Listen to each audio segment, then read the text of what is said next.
Bismillahirrahmanirrahim. Assalamualaikum warahmatullahi wabarakatuh. Alhamdulillahi rabbil alamin. Wassalatu wassalamu ala asyrafil anbiya wal mursalin wa ala alihi wa sahbihi ajma'in, amma ba'd. Saudara-saudaraku dimanapun Anda berada, pada kesempatan yang berbahagia ini di bulan suci Ramadan 1442 Hijriah, saya Muhammad Ali yang saat ini tinggal di California, Amerika Serikat, ingin mengajak kita semua untuk senantiasa bersyukur kepada Allah Subhanahu wa Ta'ala atas segala nikmat yang telah diberikan Allah kepada kita sekalian.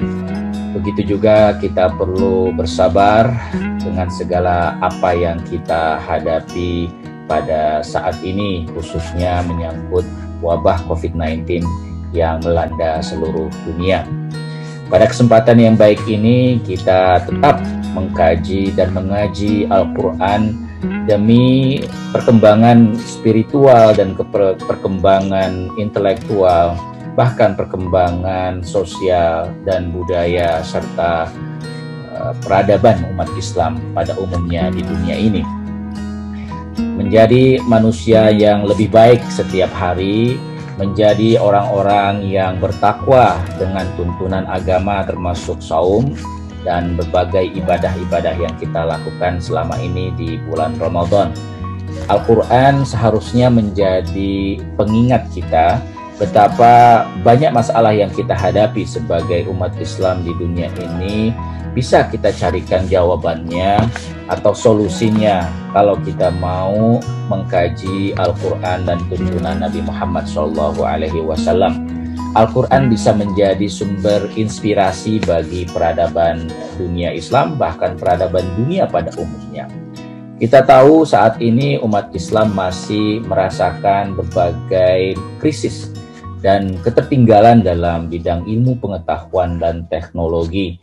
Meskipun Islam sangat memperhatikan perkembangan ilmu pengetahuan, terbukti dengan ayat-ayat yang selalu mengajak kita untuk selalu berpikir, afala taqilun, afala tubsirun, afala tatadzakkarun. Bahkan ayat yang pertama kali yang menurut para ulama diturunkan pada bulan Ramadan adalah ayat tentang Iqra. Iqra bismi rabbikal ladzi khalaq, khalaqal insana min 'alaq. Iqra wa rabbukal akram alladzi 'allama bil qalam 'allamal insana ma lam ya'lam.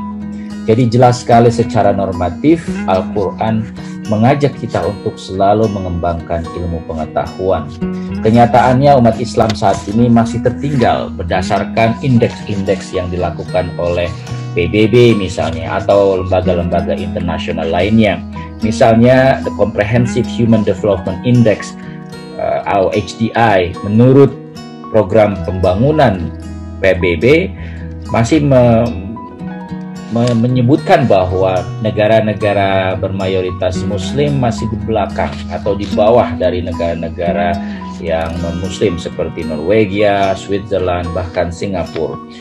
Dalam hal literasi, kemampuan baca tulis, dalam hal pendidikan, dalam hal usia harapan hidup, dalam hal akses terhadap air bersih, pekerjaan, standar penghidupan, kesetaraan gender, dan sebagainya. Juga masih ada ketimpangan sosial dan korupsi di berbagai negeri bermayoritas muslim. Konflik-konflik etnik dan konflik antar aliran keagamaan juga masih menyita energi umat Islam saat ini. Ini tentu saja selain masalah-masalah lain yang juga dihadapi oleh bagian-bagian dunia lain seperti kerusakan lingkungan atau global warming misalnya.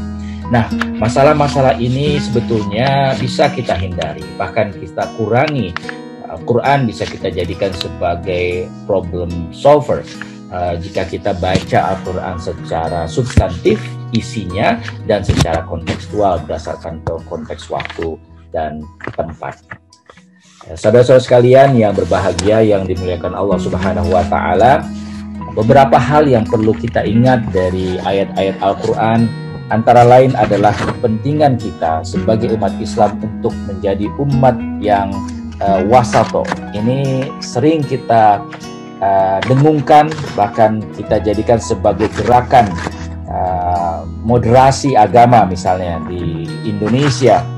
Wa kadzalika ja'alnakum ummatan wasata litakunu syuhada 'alan nas wa yakunar rasulu 'alaikum syahida, surat Al-Baqarah 143.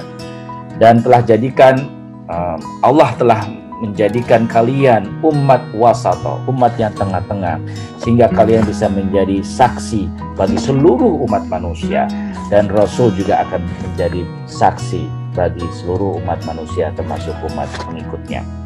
Nah, ayat ini sangat jelas bahwa fungsi kita sebagai umat Islam itu adalah fungsi mediasi di tengah-tengah dari berbagai ekstremitas yang ada di kalangan dunia saat ini. Ekstremitas materialisme yang hanya mengedepankan pembangunan material fisik, tapi juga ada ekstremitas atau ekstremisme spiritual yang hanya memperhatikan dunia spiritual, dunia batin, dan tidak peduli sama sekali dengan dunia material atau dunia yang kita sebut sebagai kehidupan dunia. Nah, sebagai umat Islam kita menyatakan selalu kita bersyahadah, kita yakin bahwa kita adalah hamba Allah. Pada saat yang sama kita mendapatkan amanah sebagai khalifatullah fil ardh, sebagai wakil Allah di muka bumi. Kita punya tanggung jawab untuk membangun peradaban, memakmurkan dunia, memakmurkan bumi, bukan hanya umat Islam tapi umat seluruhnya, bahkan alam sekitar kita. Tanaman, hewan, dan seterusnya harus mendapatkan dampak dari kita sebagai khalifah Allah di dunia. Nah, karena itu para ulama sudah mengingatkan kita bagaimana kita harus senantiasa mengubah cara berpikir kita. Kembali lagi kepada ayat Al-Quran, Allah tidak akan mengubah nasib sesuatu kaum kecuali kaum itu sendiri, kita sendiri mengubah ma fi anfusihim. Artinya apa yang ada dalam diri kita, termasuk cara berpikir kita. Kita harus merubah cara berpikir kita sehingga kita bisa mengubah diri kita, mengubah peradaban menjadi peradaban yang lebih baik. Berbagai krisis yang kita hadapi banyak sebab-sebabnya, termasuk rendah diri, perasaan kita masih di bawah orang lain terus-menerus. Kita harus membangun confidence, kita harus membangun harga diri, self-esteem yang tinggi, bahwa kita bisa mewarnai peradaban dunia, bahwa kita bisa mengubah, bukan hanya diubah, kita bisa menjadi produsen, penghasil, bukan hanya pengguna dari peradaban itu. Dan jangan lupa, Allah selalu mengingatkan kita supaya tidak putus asa. Selain kita sabar, kita tidak putus asa. Jangan putus asa min rauhillah, wala taqnutu min rauhillah. Jangan kita berputus asa dari rahmat Allah. Dengan cara ini, dengan kita baca kondisi kita, kemudian kita cari sebab-sebab krisis, kemudian kita harus berani syaja'ah. Kita juga bangun kebebasan berpikir.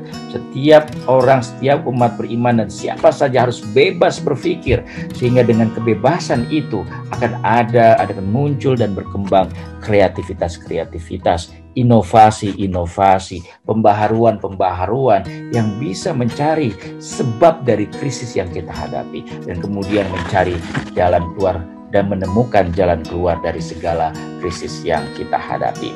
Mudah-mudahan bulan Ramadan kali ini benar-benar menjadi bulan yang dimana kita merasakan dampak yang luar biasa.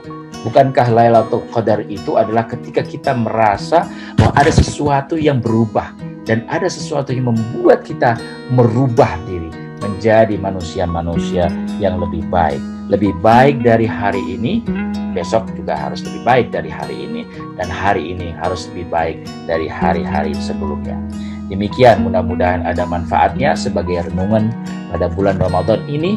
Mudah-mudahan kita senantiasa diberikan bimbingan sehingga hati kita, pikiran kita jernih, jasmani kita juga tambah sehat. keluarga kita juga yang sakit, yang sekarang mengalami masalah-masalah, bisa selesai masalah-masalah mereka.